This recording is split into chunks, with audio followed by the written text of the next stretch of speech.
What's going on, Mousetrap? It's Teslamouse here, the coach of the Charlotte Beatrix, and this is the VPL Week 3 Team Builder of the Valhalla Pokemon League, and we are taking on this week Squirtacular, aka Josh. So let's go over his draft real quick.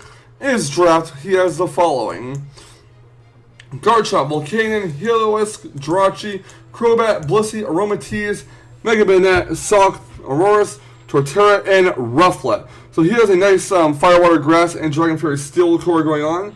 The Dragon being Garchomp, the Steel type being Jirachi, and the Fairy type being Aromatisse. The Grass type being Torterra, and the Water and Fire type being Volcanus. So very interesting team he has here, very threatening, and I'm not really a fan of having to go up against both the Aromatisse and the Blissey. But yeah, Garchomp could be like a Stealth Rock or a bulky one or a Choice Scarfer. Volcanion can be Assault Vest, it can be Choice Specs, it can be Power Herb Solar Beam with Speed Investment to outspeed Rotom-Wash. Jirachi can either be a Scarfer or a Rocker. The Crobat is the Defogger. Blissey is a very annoying Stally Poke and can be a Cleric, and Aromatisse can be as well. Mega Banette is a very interesting mon. It has that Prankster ability where it can go Will-O-Wisp or Decibon or even Thunderwave for that matter. Sock has Molt Breaker, so it can definitely penetrate through Rotom-Wash and Electro's Levitate. Auroras is very annoying. It can carry Rock Polish as that refrigerated ability plus excellent type coverage through Earth Power, Discharge, Ancient Power, and such, as well as Flash Cannon, I believe. Torterra is a very bulky Grass Ground type that can set rocks, that can go Rock Polish as well and just destroy your life. And Rufflet, well, very random on his draft, but I don't think he'll be bringing that. So let's go over my team here. And let you guys know the sets that I am currently planning to run. I am planning to run Mega Metagross with the nickname Cartribber. The moveset will be Iron Head, Bullet Punch, Earthquake, and Ice Punch.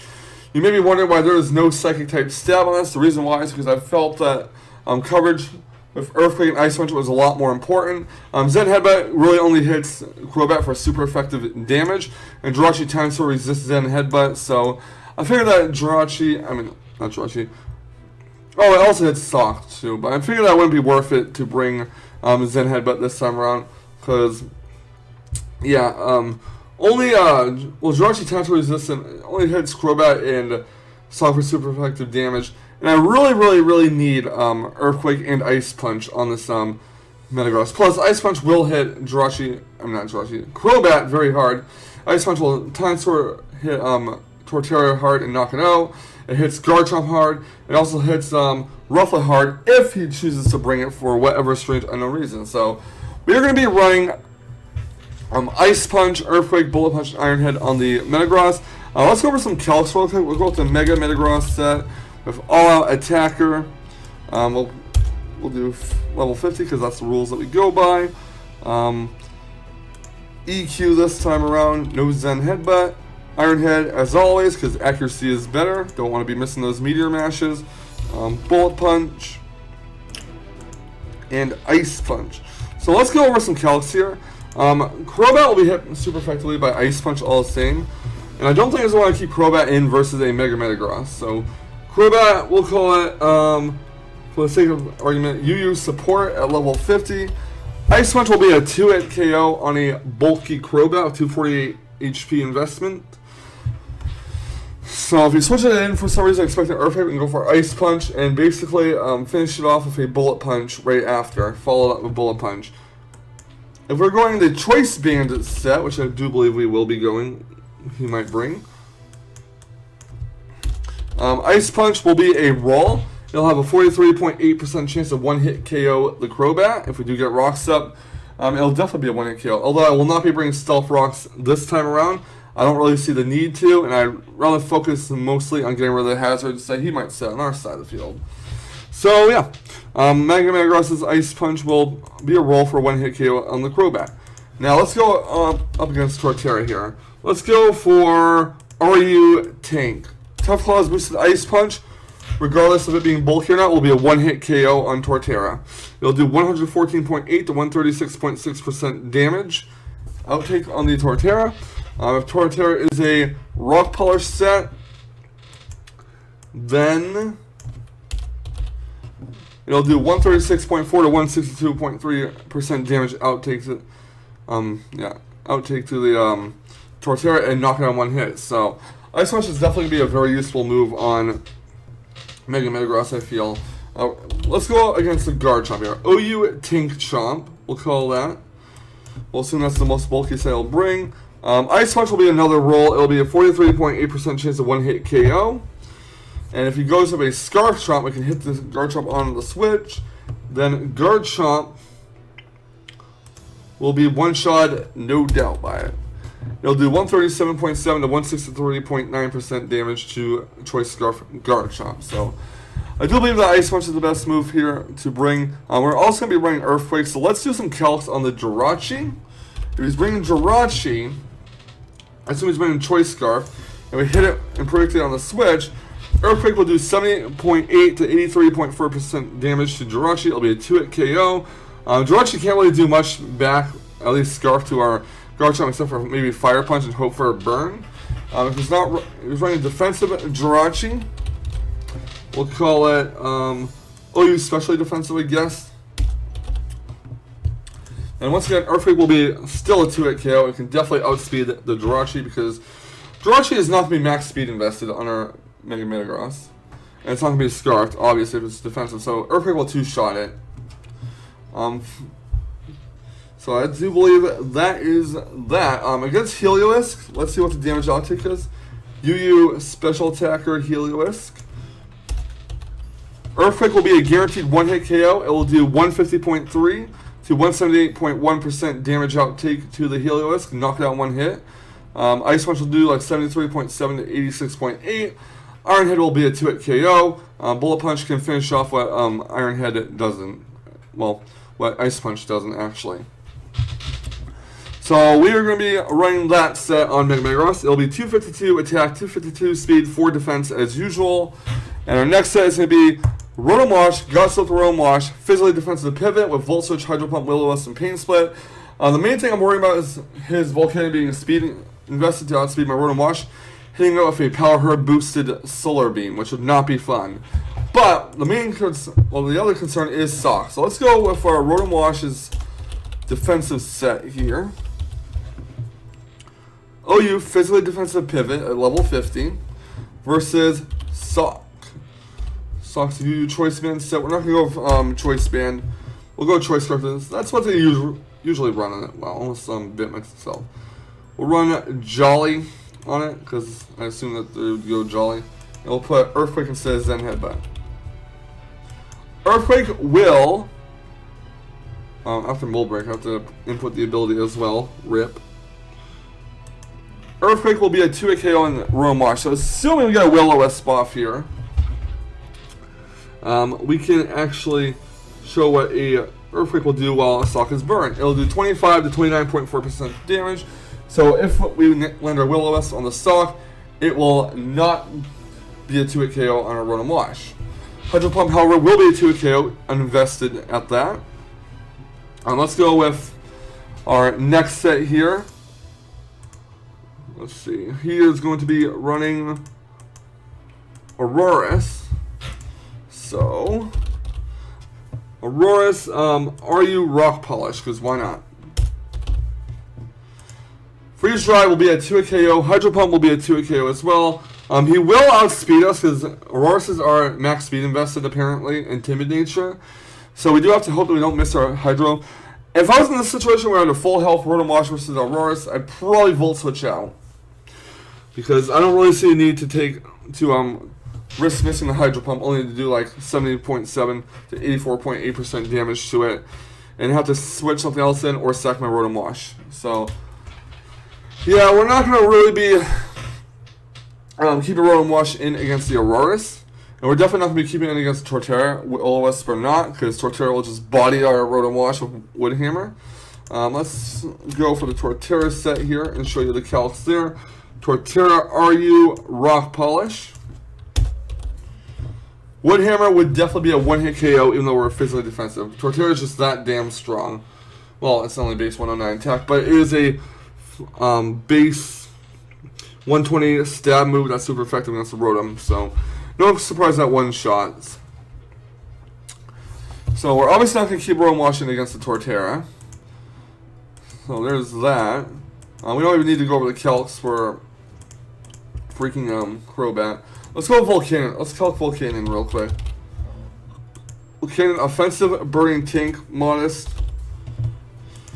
Everything would be at best a 2-hit KO, or even a 3-hit KO on a Rotom, whereas Volt Switch will be a 1-hit KO. No, a 2-hit KO, I mean.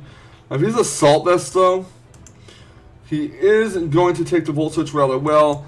The Volt Switch will be at the very least a 3-hit KO at best, so it's obviously not going to do anything much to the Volcanion. Let's assume he goes for a Solar Beam instead. If he's Solar Beam, he's a Power Herb Solar Beam, he's going to be a roll. It's a 56.3% chance to one-hit KO my Rotom Wash. I could bring Special Defense of Rotom Wash to deal with the Volcanion, but I think Physically Defensive is overall better to deal with the Sawk, the Garchomp, the Jirachi, the Crobat, and whatnot, so we're going to stick with Physically Defensive this week. We might switch it up in another week, but at the moment, this is the set that seems best. Our next mon that we're bringing is going to be Haxorus, and we're not running a D-Dance Sweeper set, we are running a Choice Banded set. And the reason why is I need that extra powered one-hit KO Jirachi. I don't really see a point in setting up with Haxorus when you could have a Scarf Garchomp or a Scarf Jirachi in the back. So we are going with the physically offensive Choice Band set. So Haxorus will go with OU Dragon Dance. We'll change that to Jolly Nature. We'll put 4 defense EVs on the Haxorus and 252 speed. And we'll run a choice band here. Let's do some Kelps now, shall we? So, Aurorus will no doubt be one-shot by a choice-banded superpower. Look at this. This superpower, as we put it on the set, will knock Aurorus out with 3 times over, basically. 292.9 to 345.4% damage output on the Aurorus. Now, if this Aurorus has a Shucka Berry, I believe it's Shucka Berry, or a berry that reduces fighting type moves. I'm not really sure what it's called. It's called a Chupple Berry. Chupple Berry. A Chupple Berry Aurorus will not be able to survive a superpower from a choice of Haxorus at all. So Haxorus will definitely one-shot Chupple Berry or not. Earthquake will also one-hit KO the Aurorus. If he runs a Shucka Berry for whatever reason, then Banded Earthquake will do 60.6 to 71.7% damage. Why would we go for Earthquake on Aurorus? Well, if we predicted switching to Jirachi, we would. So, we're not always going to want to go for Superpower. We could have the Jirachi in the back. Now, Aromatisse is going to be a big problem here. Aromatisse, RU defensive, we'll call it. We'll take, at most, from a Banded Haxorus, 64.4 to 75.9% damage. Now, if we catch the Aromatisse on the switch, we can two-shot it. Although if he takes the Poison Jab from the Haxorus on the switch, he's going to probably switch out and go into Jirachi. That's what we have to be warned about, because I don't think he's going to want to lose his Aromatisse that early in the game. Blissey, however, OU de Blob Cleric, we'll call it that. Superpower will be a guaranteed one-hit KO on the Blissey. This is why we are running Superpower mainly for the Blissey and the Aurorus. I guess we don't want to strike with an Earthquake and risk having a Shucka Berry. But we are running Superpower solely for the Blissey. So Superpower will be a guaranteed one-hit KO on the Blissey. It'll do 109.3 to 128.7% damage. Now, if we did the Dragon Dance set with Lumberry like I would originally, which I would normally do, and we run D-Dance, I do wonder if Superpower would still be a one-hit KO. Dragon Dance plus 1. Superpower would be a one-hit KO anyways. Earthquake would be a 2-hit KO. because it's not super effective, and Bliss is just that bulky when you invest defense, HP investment on it. Outrage would be a roll. We're obviously not going to run Outrage because we don't want to be locked into a Dragon type move against Aromatisse. So Dragon Claw would still be a 2-hit KO.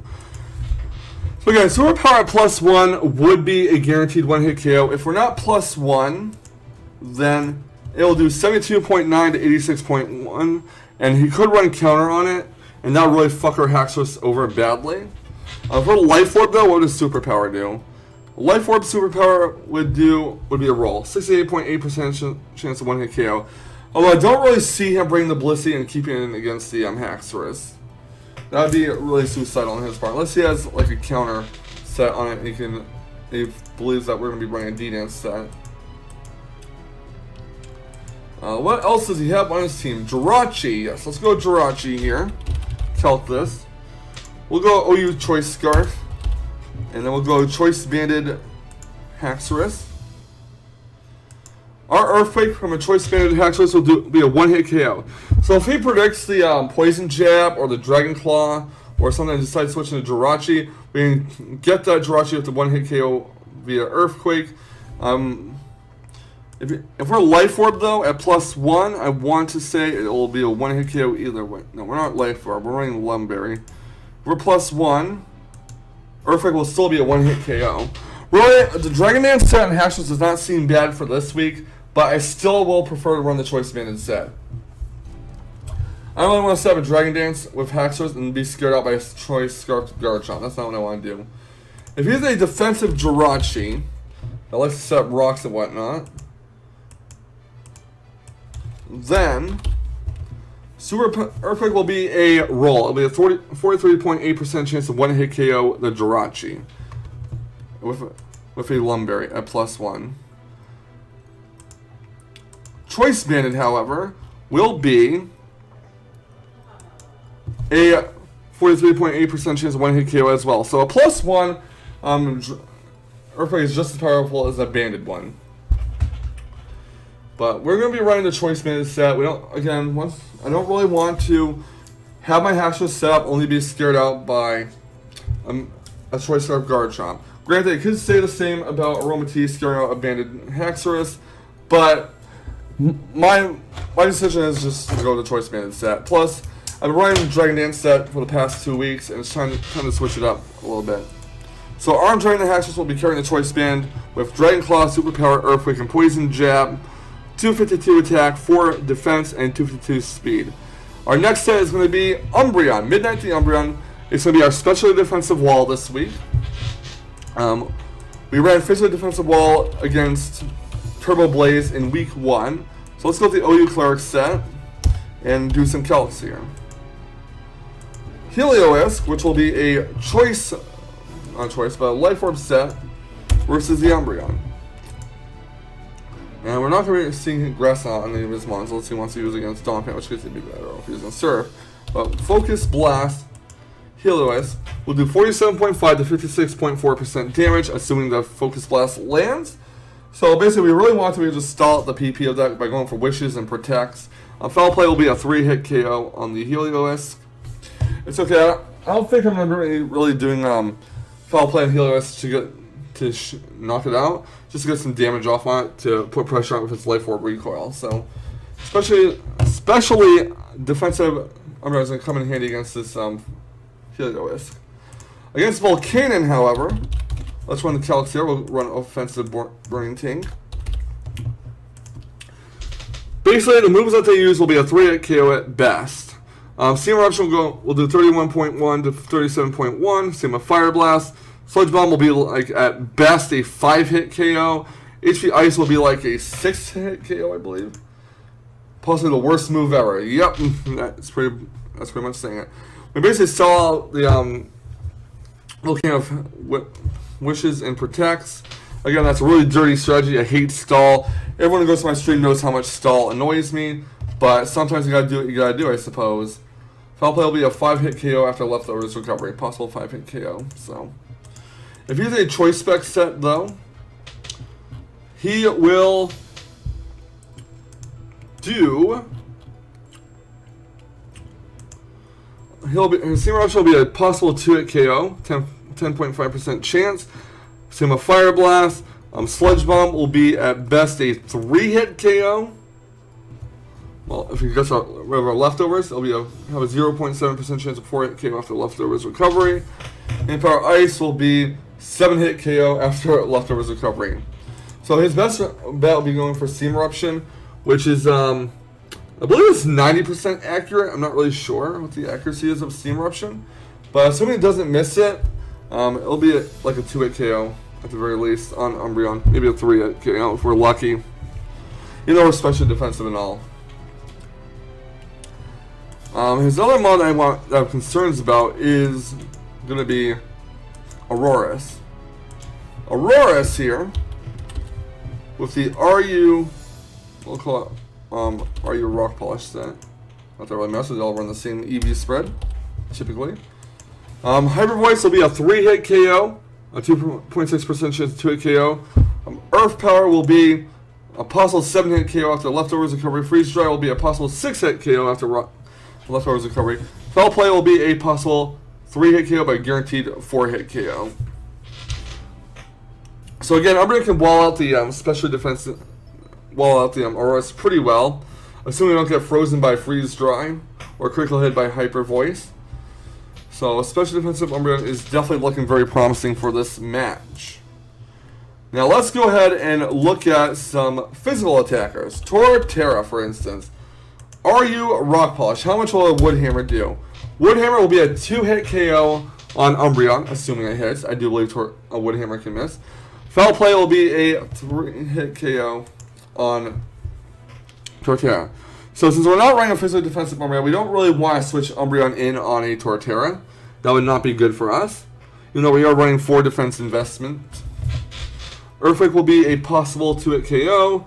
Stone Edge, assuming it doesn't crit, will be a guaranteed 4-hit KO after leftovers recovery, possibly a 3-hit KO, depending on the rolls.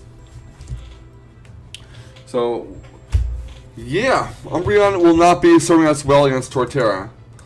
Sock, however, we will go with Choice Bands. We'll take the Choice Band off because we already know what that is. We'll run Jolly along with possible Choice Scarf. Close Combat will have a 43.8% chance of 1-hit KO if it's a Jolly Sock.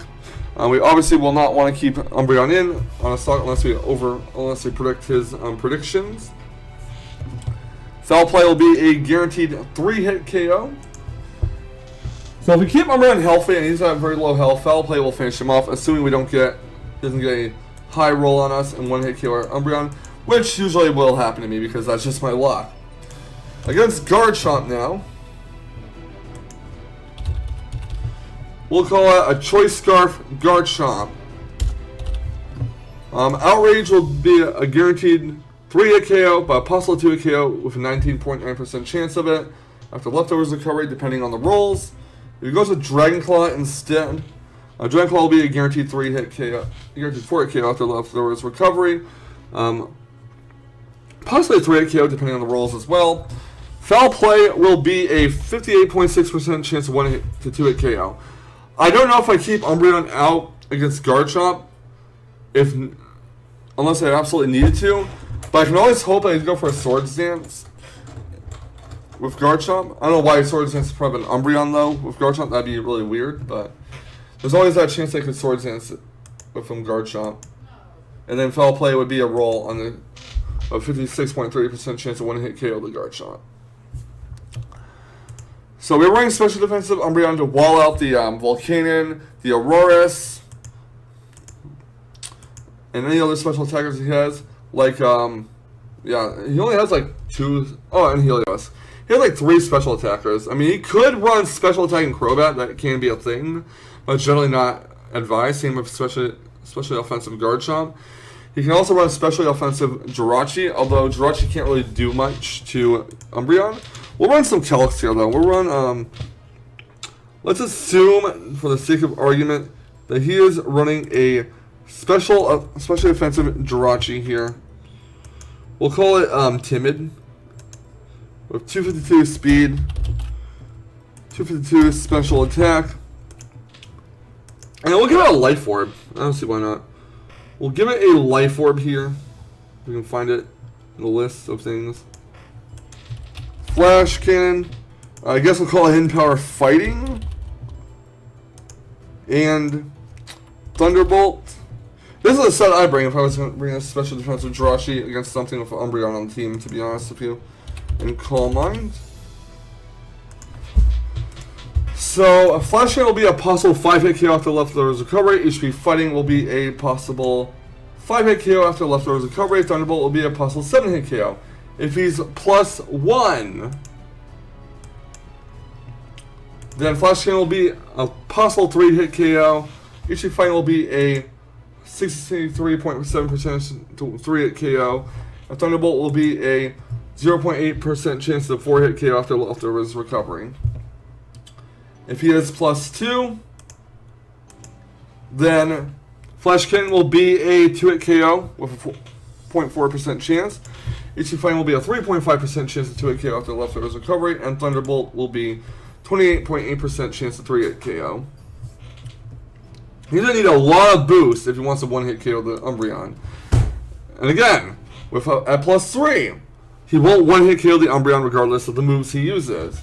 If we go +4, it still won't 1-hit KO. +5, still won't 1-hit KO. And if he's at +6, that's where the 1-hit KOs come, and those are rolls. So if he tries to set up on Umbreon will just foul play away on Jirachi and knock it out. Because there's no way Jirachi is beating Umbreon 1v1 unless it gets like RNG. Then again, Jirachi is one of the top 2 most RNG Haxi Pokemon, right next to Togekiss, so that's always a possibility that we have to watch out for. Yeah, special defensive Umbreon is definitely going to be coming clutch here. Our next set that we're bringing is going to be Kill the Electros. It's once again going to be Assault Vest. I just prefer Assault Vest than something that's slow and bulky as Electros. This week we're going to be running Volt Switch, Flamethrower, Flash Cannon, and Hidden Power Ice. We got Volt Switch to stab and to pivot out. We got Flamethrower for the Jirachi and Torterra. We got Flash Cannon for the Aromatisse and the Auroras. And we have Hidden Power Ice with the Garchomp and Torterra as well. Let's run some calcs here for Electros. Electros is a blank set. We'll go Modest, 252 HP, 252 Special Attack, and 4 Defense. With Volt Switch, Flamethrower, Flash Cannon, and HP Ice. Now, if we're facing off against Torterra, well, first of all, let's look at Jirachi's set. Let's assume he's running a Choice Scarf Jirachi. Choice Scarf Jirachi will take 56 to 66.2% damage from the Flamethrower. It'll be a 2-hit KO. If he is a specially defensive Jirachi,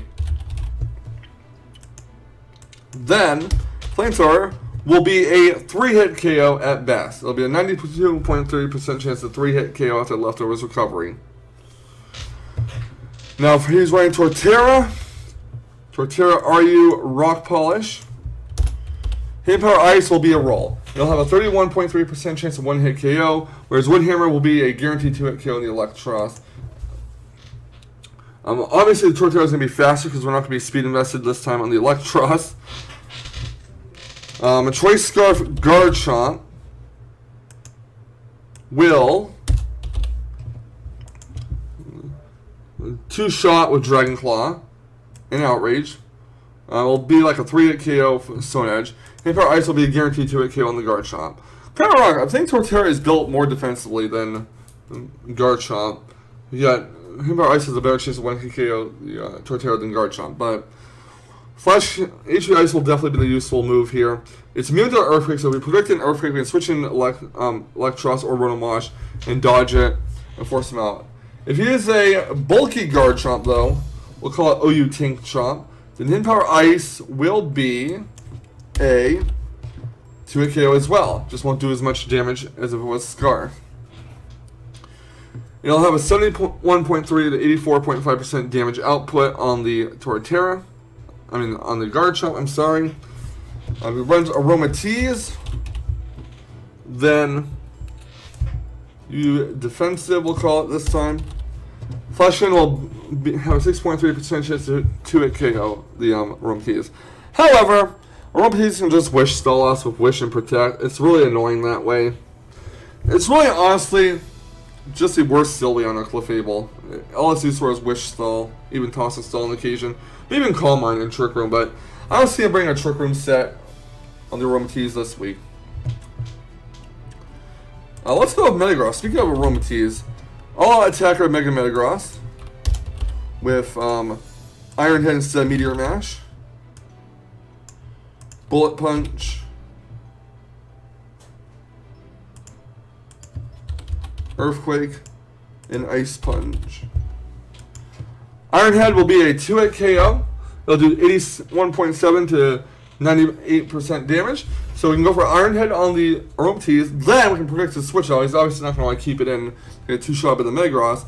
We can follow up with either Ice Punch or an Earthquake to finish it off. So basically, Aromatisse is not going to have a very good 1v1 matchup versus my Metagross. I do not believe that Aromatisse gets anything good in the way of type coverage. Let's just check Aromatisse. I don't know that. I don't even know the spelling of it. I'm too lazy to copy paste. Aromatisse. Aromatisse doesn't really get anything that threatens Metagross. So in power, I guess it gets Thunderbolt. It gets Energy Ball. But yeah, nothing really to threaten my Metagross. No Shadow Ball. No Flamethrower. At best, we can hope for a Sin Power, Fire, or Ground. So it's really not going to do much to Metagross at all. Our next set that we're going to be running is going to be Milkman the Togekiss. We're running a physically defensive set this week to take hits from Sock and Garchomp and even Jirachi. Although I don't know why I'd leave Togekiss out on a Jirachi. That would be really suicidal. But let's go over some calcs real quick. We'll run our physically defensive Togekiss set. We'll call it OU Defensive. We're going to put 4 special defense investment in. We will not be running Thunder Wave this week. I don't really want to run the Paraflinch set because of Garchomp and Heliolisk, and I don't really like to run that set unless I absolutely have to. I don't enjoy it at all. So Aura Spear, and then Defog. Alright, let's go over some calcs here. Torterra. Torterra's RU Rock Polish set with Stone Edge will be a 2-hit KO on Togekiss, whereas Air Slash will as well. If you switch it into Torterra expecting a possible Thunder Wave, you can get it for Air Slash and 2-shot it. Aurora's though, RU Stealth Rocks, or actually we'll go RU Rock Polish, because that's the set that I'm expecting them to bring. Aura Spear will be a 78.7 to 92.9% chance of 1 to 2-shot it. Hyper Voice will be a guaranteed 1-hit KO though because of Refrigerate, and we are physical defensive, not special defensive this week. And you could switch you could switch the Aurorus in on an Air Slash, and then we can predict him to go for either Earth Power or Rock Polish and go for the Aura Spear and hope that we can finish off the Aurorus that way. But Togekiss is not going to be a reliable stay-in on Aurora, so we're going to keep that out there. We're going to keep Togekiss out from face out against the Aurorus if possible. Against Garchomp though, OU Choice Scarf, we'll say Iron Head. I doubt he wants to deal with his Stone Edge miss. Iron Head will be a 91.9% chance of 3-hit KO the Togekiss. Air Slash, please ignore that, will be a guaranteed 3-hit KO on the Garchomp. I might be running Dazzling Gleam because Dazzling Gleam doesn't really hit Jirachi, and we want Air Slash to hit stuff like Sock, like Torterra. We also want Togekiss to hit Crobat, and Dazzling Gleam is not going to hit Crobat, neither is Aura Spear because Aura Spear is times for resisted.